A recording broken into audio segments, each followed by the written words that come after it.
Hi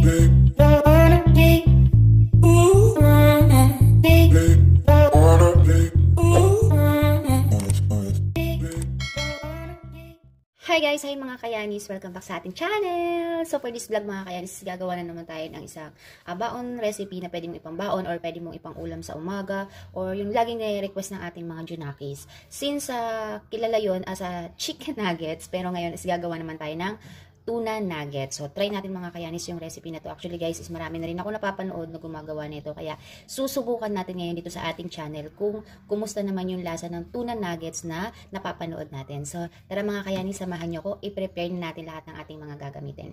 Meron tayong syempre ang ating tuna. Ito, yung maliit lang yung ginamit natin. And then, meron tayo dito dalawang klase ng dalawang patatas.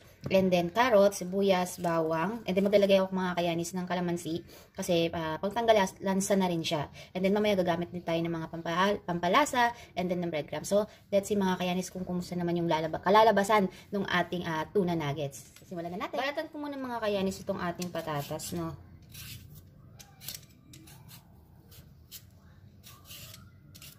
Isunod naman natin yung ating carrots.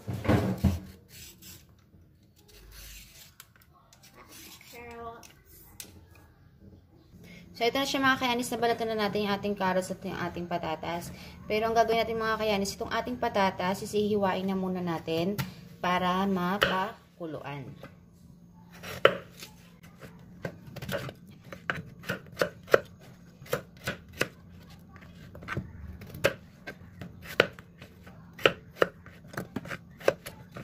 Then, papakuluan natin.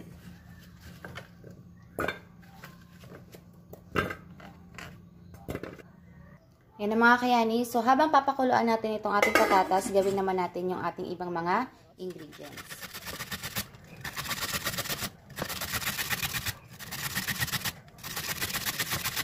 Huwag nyo itatapon mga kayanis yung kanyang sauce kasi mamaya pwede pa natin siyang gamitin.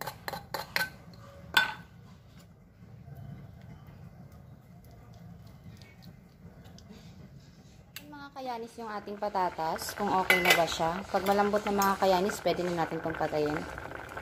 So, ayan, malambot na siya mga kayanis. So, patayin na natin. I-drain na natin yung ating patatas. After natin ma-drain mga kayanis, itong ating patatas, ayan, na-drain ko na siya. Ilagay natin siya sa isang malinis na lagayan.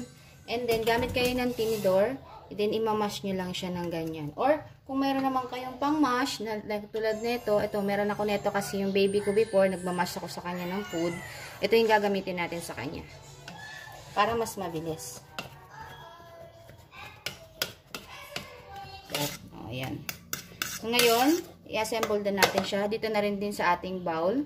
Ilagay na natin yung ating carrots. Ilagay na natin yung ating sibuyas at bawang kanina.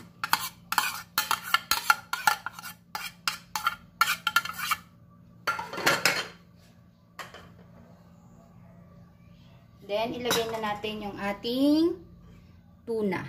Ayan, yung ating tuna.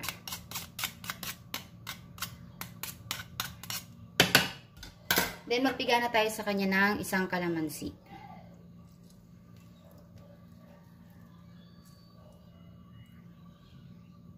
Diyan ko na lang siya piniga mga kayanis. Ito yung sabaw niya mga kayanis. Huwag niyo muna itong itatapon. Set aside lang muna natin siya dyan. And then, maglalagay tayo sa kanya ng spring onion. Or ito. Ano bang tawag niya dito mga kayanis? Dahon ng sibuyas. Lagay tayo.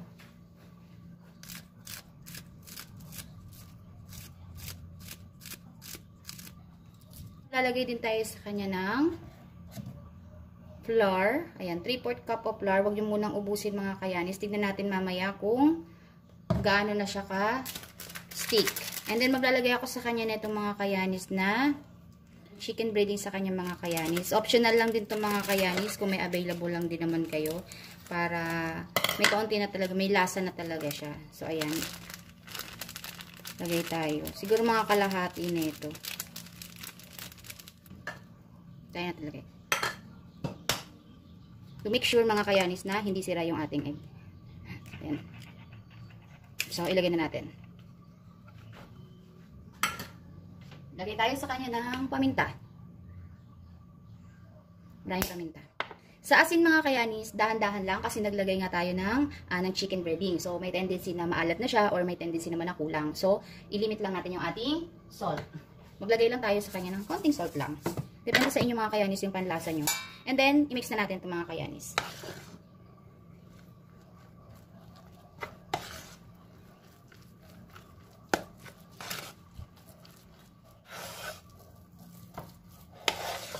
So, yung ganito mga kayanis na textures, okay na siya. Ayan. So, ngayon, lagyan natin siya ng kaunting yung oil ng ating tuna. Ayan. Dagdag lasa rin yan mga kayanis. Kaunti lang, huwag nyo uubusin kasi magwawatery na naman siya. So, yung mga kayanis, set aside na muna natin to. Then, balikan natin later. Tignan natin ginawang mixtures. Ito na siya. So, ngayon ang gagawin natin is ipo-form na natin siya. Kukuha tayo ng egg. Itabi na muna natin yan. Maglagay tayo ng isang egg. Yan.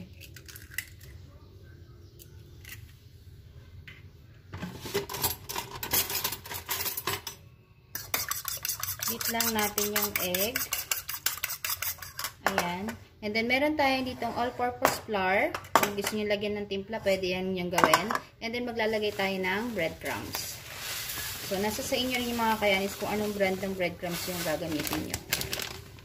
So, ngayon, kompleto na yung ating mga ipang-breeding sa kanya. Ngayon, simulan natin paano natin siya gagawin. Ganito. Kukuha tayo ng 2 kutsara. So, 2 kutsara. Yun yung ipapambilog natin sa kanya. So, first, syempre, lalagay natin siya sa harina, and then sa egg, and then sa breadcrumbs. Pwede rin kayong gumamit kamay, pwede nyo rin gamitin yung inyong mga kamay, just in case na kakailanganin mga kayanis. Ayan. Yung enough lang, para mabilis lang din siya maluto. Lagay natin siya dyan. Tapos, i-pour lang natin to. Tapos, ilagay natin siya sa egg. Ayan, para hindi siya bumasa. At next, ilagay na natin siya sa dito, sa breadcrumbs. Dito na natin siya ngayon ipo-form. Dito tayo gagamit ngayon ng ating mga kamay. Ayan, tingnan yung mga kayanis kung paano natin siya gagawin. Kailangan lang malinis yung inyong kamay. Siyempre, pagkain yan ng ating pamilya. So, make sure din mga kayanis na malinis siyempre yung ating kamay.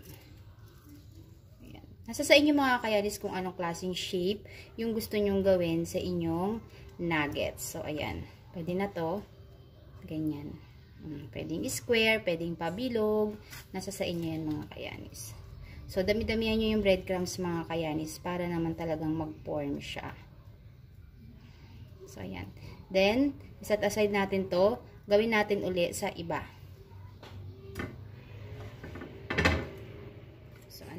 So, ayan mga kayanis, tapos na natin siya. Nakagawa rin tayo ng ilang piraso ng ating tuna nuggets. Ngayon, syempre hindi naman natin ito mauubos.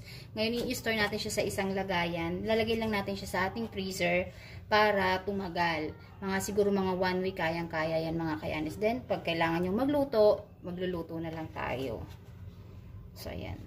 Ulam baon, ulam sa umaga, pwede nyo yung gawin sa inyong mga junakis.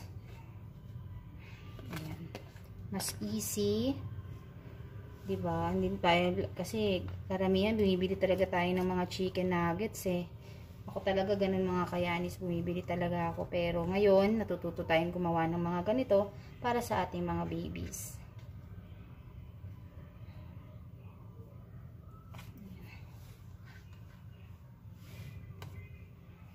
Kayanis, chill na lang natin to. And the rest, mga kayanis, isipiprito natin. Siyempre, titikman natin yung ating ginawa, diba? Kung masarap ba o hindi. Ganun. So, ayan mga kayanis, store na natin to. Pwede nyo tong gawin mga kayanis sa baon serye or sa morning routine nyo kapag nagluluto kayo para sa inyong mga anak. Pwedeng-pwede yan. So, let's do this.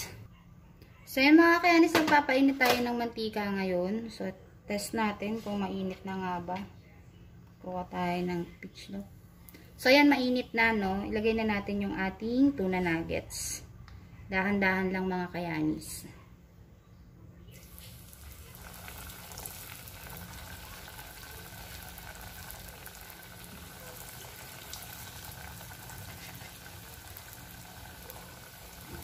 Dapat mainit na mainit yung inyong mantika bago nyo ilagay yung inyong tuna nuggets para hindi siya didikit. Lalo na kung hindi kayo gagamit ng non-stick na pan.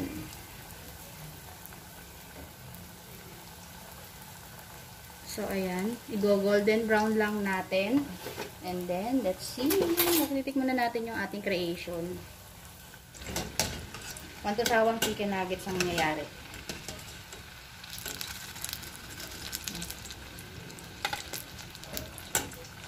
Kayanis, okay na yan. Ayan. Natin dyan.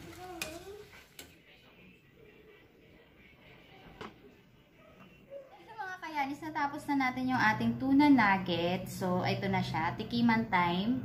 Ayan. Nagluto lang ako mga kayanis ng ilang piraso kasi gusto ko lang talaga siyang tikman. Pero kakainin ito sigurado ng aking mga anak. So, titikman natin ngayon kung ano naman yung lasa ng ating tuna nuggets. So, meron ako ditong isang tomato ketchup. Gusto ko yung tomato ketchup. Ayan, meron ako ganito. So, gusto natin sa titikman. Ilagyan natin ng ketchup. Ayan. So, yung mga kayanis, kuha na tayo ng isa. Mainit pa.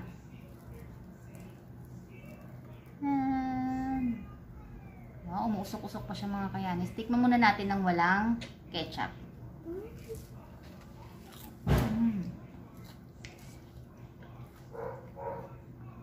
Ay, kagam.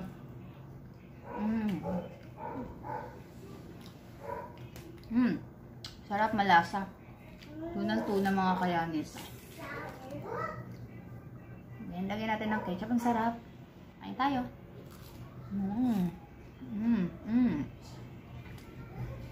Yan. Sarap.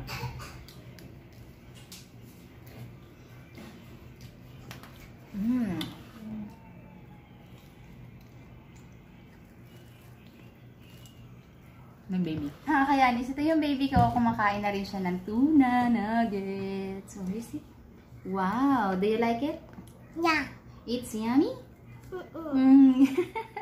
Panalo mga kayanis. So, ayan mga kayanis, itry nyo na yung ating tuna nuggets. So, for sure na magugustuhan din yan ng mga junakis nyo. And syempre, mas medyo healthy rin ang kaunti. No? Hindi yung basta-basta lang tayo bumibili ng nuggets. So, makakatipid din tayo. So, ayan. Thank you for watching mga kayanis. Ayan, na nag-enjoy kayo sa vlog namin. God bless us all mga kayanis. Bye! See you next time mga kayanis. Kain tayo. Yummy! Yummy.